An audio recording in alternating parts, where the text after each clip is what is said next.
বন্ধুরা, বাংলাদেশ হয়ে গেছে একটা আতঙ্কের নাম। বাংলাদেশের যে অবস্থা, কোনো ভালো নিউজ নাই একদিনও।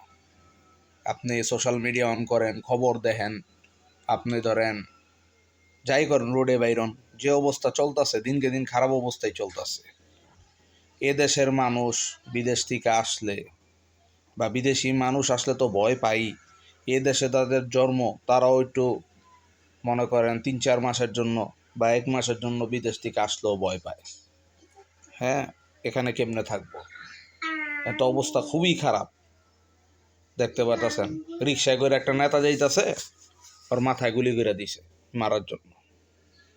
তো এরকম তো, এটা তো নেতা দেখে আপনারা জানতে পারছেন এতটা হাইলাইট হয়েছে ব্যাপারটা।